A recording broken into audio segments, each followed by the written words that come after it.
पहले ही आ गए, ब्रह्मा बाद में आए। ब्रह्मा जी ने आकर के कहा, मच्छंदा देवते ब्रह्मन प्रवृत्ते हम सरस्वती, ये सरस्वती जो तुम्हारी वाणी से मुखरित हुई है, यह मेरी प्रेरणा से हुई है, क्योंकि तुम्हारे द्वारा रामस्य चरितम कृष्णम कुरुतम ऋषि सत्तम, हे ऋषि श्रेष्ठ, भगवान श्री राम के चरित्र का तुम वर्णन करो। कैसा चरित्र? ब्रह्मा जी ने कहा कि नारद जी के द्वारा तुमने जो सुना है, वृत्तम कथय धीरस्य, धीर के चरित्र को, वृत्तम कथय धीरस्य, वृत्त माने चरित्र, किसका चरित्र? बोले धीरस्य, धीर का चरित्र। राम जी का एक नाम है धीर, ये ब्रह्मा जी इसी नाम से संबोधित कर रहे हैं यहां पर, धीर माने राम जी। ये तो बड़ा विचित्र नाम है, आज तक कहीं राम जी का धीर नाम लिखा मिला हो तो बताओ। लेकिन ब्रह्मा जी कहते हैं, वृत्तम कथय धीरस्य यथा ते नारदाच्छ्रुतम, नारद जी के मुख से तुमने जो चरित्र सुना है, धीर का चरित्र। इसीलिए हमारे श्री वेदांत देशिक स्वामी जी महाराज जब रघुनाथ जी के चरित्र का वर्णन करते हुए रघुवीर गद्यम की रचना करते हैं, तो वाल्मीकि रामायण के इस नवीन नाम को, इस विलक्षण नाम को प्रारंभ में ही स्मरण करते हैं। पहले तो कहते हैं जय जय महावीर, फिर कहते हैं जय जय महावीर महाधीर। ये धीर नाम ब्रह्मा जी के द्वारा भगवान का प्रकट हुआ। जय जय महावीर महाधीर धौरेय, देवासुर समर समय समुदित निखिल निर्झर निर्धारिक निर्बधिक महात्म्य, दश वदन दमित दैवत परिषद अभ्यर्थित दासरथि भाव दिनकर कुल कमल दिवाकर इत्यादि पंक्तियों में वेदांत देशिकन स्वामी जी महाराज भगवान का गुणानुवाद करते हैं। तो सबसे पहले धीर इस नाम का स्मरण करते हैं। तो धीर भगवान रघुनाथ जी का एक विलक्षण नाम है। धीर माने क्या? बोले धीर का सामान्य अर्थ तो लोग यही जानते हैं, जो बहुत धीर हो, गंभीर हो, वो धीर, जिसमें धैर्य हो वो धीर। लेकिन धैर्य और धीर वो अर्थ ठीक है, लेकिन यहां एक विशेष अर्थ जो आचार्यों ने अनुभव किया, धीर, धी और ईर, दो शब्द मिलकर के बने धीर, धी और ईर। तो धी माने बुद्धि और ईर माने प्रेरणा करने वाला। धी माने बुद्धि, ईर माने ईरयति प्रेरयति, जो सबकी बुद्धि को प्रेरित करने वाले हैं वो कौन है? वो धीर है। सबकी बुद्धि को प्रेरणा देने वाले कौन है? बोले भगवान ही तो। उर प्रेरक रघुवंश विभूषण, सबके हृदय में प्रेरणा देने वाले, बुद्धि में प्रेरणा देने वाले राम जी हैं। और प्रेरक रघुवंश विभूषण, और प्रेरक रघुवंश विभूषण, सुनु खगेश नहीं कछुरित दूषण, सुनु खगेश नहीं कछुरित दूषण, सुनु खगेश नहीं कछुरित दूषण। उर प्रेरक, सबके हृदय में बुद्धि में प्रेरणा करने वाले भगवान हैं। इसलिए भगवान श्री रघुनंदन का एक नाम है धीर। धी माने बुद्धि को, ईरयति प्रेरयति इति धीरः। ऐसे धीर के चरित्र को आप वर्णन करो। वृत्तम कथय धीरस्य यथा ते नारदाच्छ्रुतम, नारद जी से जो सुना है उसी का विस्तार करो। वाल्मीकि जी ने कहा, नारद जी ने बहुत संक्षेप में सुनाया, 100 श्लोक में ही तो कथा सुनाई, मैं उसका कैसे विस्तार कर पाऊंगा?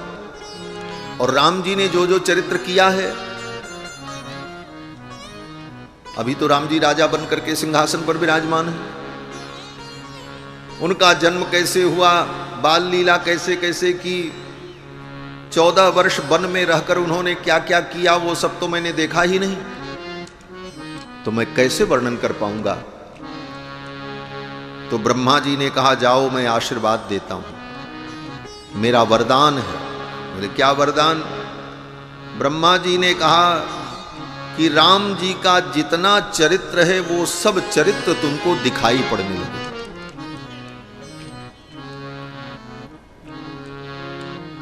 ब्रह्मा जी ने कहा कि रहस्यम च प्रकाशम च, भगवान का चरित्र दो प्रकार का होता है, एक रहस्य और एक प्रकाश। रहस्य माने जो छिपा हुआ चरित्र है, और प्रकाश माने जो सबको पता है। इसी को गोस्वामी तुलसीदास जी महाराज ने कहा गुप्त प्रगट जहां जो जहीं खाने। गुप्त चरित्र और प्रगट चरित्र, भगवान के दो प्रकार के चरित्र हैं, कुछ चरित्र गुप्त हैं, कुछ प्रगट हैं। जो प्रगट हैं वो सर्वसामान्य को विदित है, लेकिन गुप्त चरित्र किसी किसी को प्रकट होता है, किसी किसी को पता चलता है। यहां तक कि भगवान के सन्निकट रहने वाले लोग भी उस गुप्त चरित्र को नहीं जान पाते। गोस्वामी तुलसीदास जी महाराज लिखते हैं कि जब रावण ने सीता हरण की योजना बनाई तो राम जी ने सीता जी से एकांत में कहा देवी आप तो अग्नि में प्रवेश कर जाओ और अपनी छाया रूप सीता प्रकट कर दो, तुम पावक मह करहु निवासा जब लगी करहु निशाचर नासा। ये चरित्र किया भगवान ने, लेकिन ये चरित्र क्या है? बोले गुप्त चरित्र है, रहस्य चरित्र है। इस चरित्र को भगवान के साथ रहने वाले लक्ष्मण भी नहीं जान पाए। सोचो, जो 24 घंटे साथ में थे उनको भी नहीं पता चला कि ये राम जी ने क्या किया।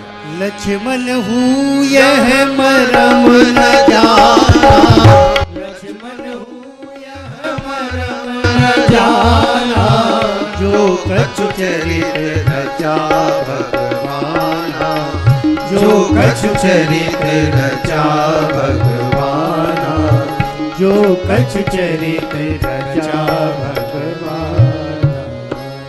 साथ में रहने वाले लक्ष्मण जी भी नहीं जान पाए। तो भगवान के चरित्र गुप्त भी हैं और प्रकट भी, रहस्य भी हैं और प्रकाश भी।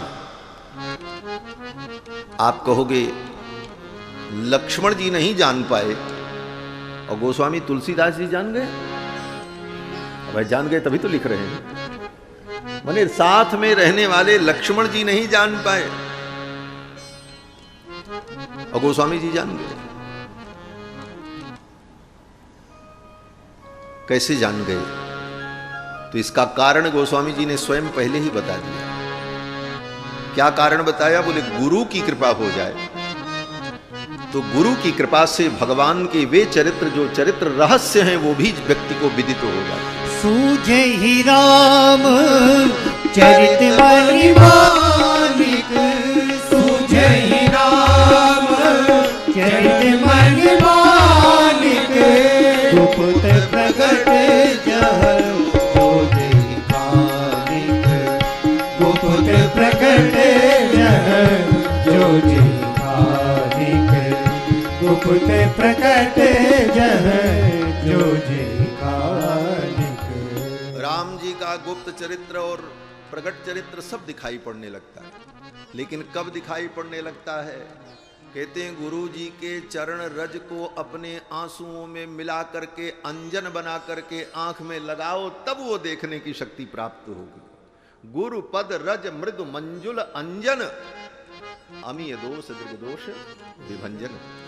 गुरुपद रज मृदु मंजुल अंजन, गुरुपद रज मृदु मंजुल अंजन, नयन अमीय दृग दोष विभंजन, नयन अमीय दृग दोष विभंजन, नयन अमीय दृग दोष विभंजन।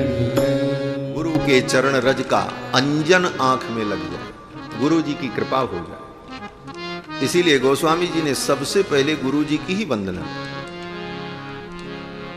चौपाई में सबसे पहली चौपाई अगर गोस्वामी जी ने किसी के लिए लिखा तो गुरु के लिए, बंदौ गुरुपद पदुम परागा सुरुचि सुबास सरस अनुराग। सबसे पहले गुरु की वंदना।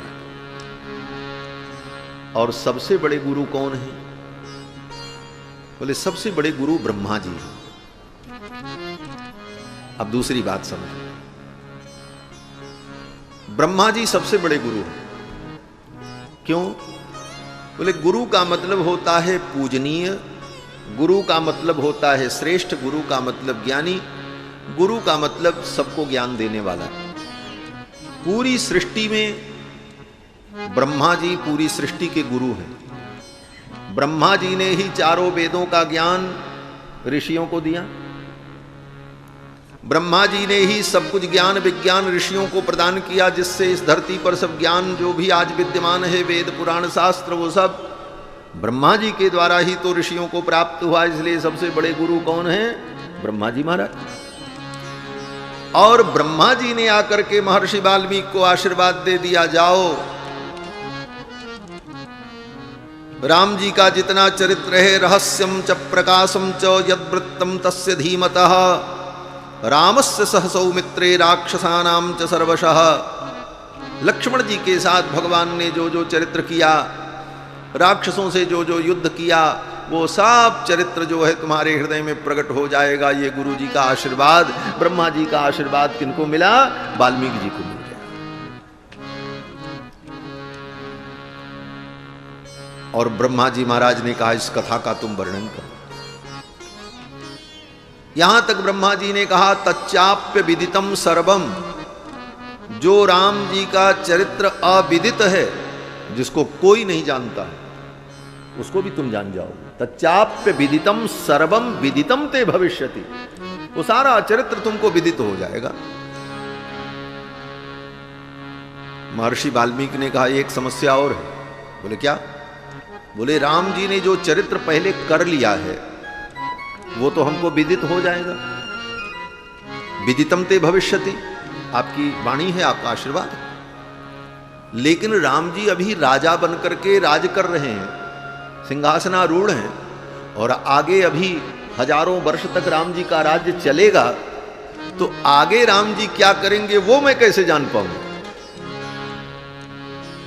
तो ब्रह्मा जी ने कहा राम जी आगे कौन कौन सी लीला करेंगे वो सब तुमको पता चल जाएगा।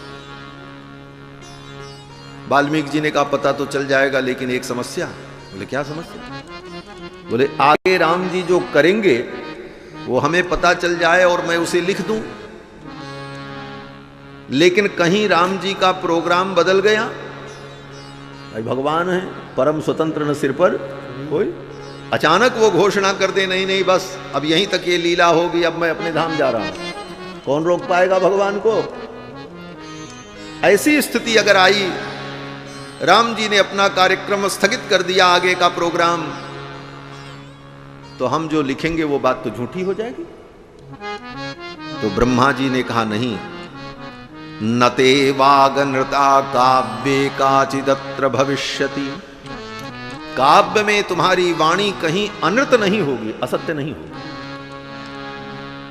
ब्रह्मा जी वाल्मीकि जी ने कहा हम चरित्र लिख दें और राम जी वो चरित्र करें ही ना, तब तो असत्य हो ही जाएगा।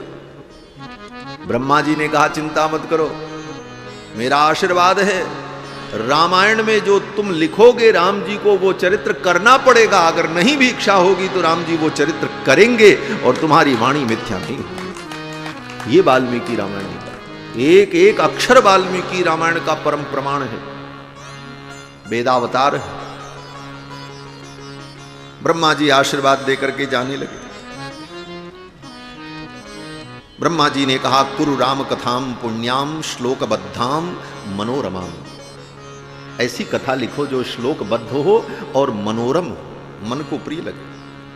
और जब तक तुम्हारे द्वारा लिखी गई ये राम कथा इस धरती पर गाई जाएगी, कब तक गाई जाएगी? बोले जब तक इस धरती पर हिमालय पर्वत रहेगा, जब तक इस धरती पर विंध्य पर्वत रहेगा, और जब तक इस धरती पर गंगा जमुना सरस्वती जैसी पुनीत सरिता प्रवाहित होती रहेगी। हे महर्षि, तुम्हारी रामायण ये धरती पर गाई जाएगी और लोग इसे गाएंगे और इसका अनुसंधान करेंगे, और तब तक तुम मेरे ब्रह्मलोक में सुखपूर्वक आनंद पूर्वक ब्रह्मानंद में निमग्न रहोगे। ये मेरा आशीर्वाद है। ये आशीर्वाद दे करके ब्रह्मा जी विदा हो गए।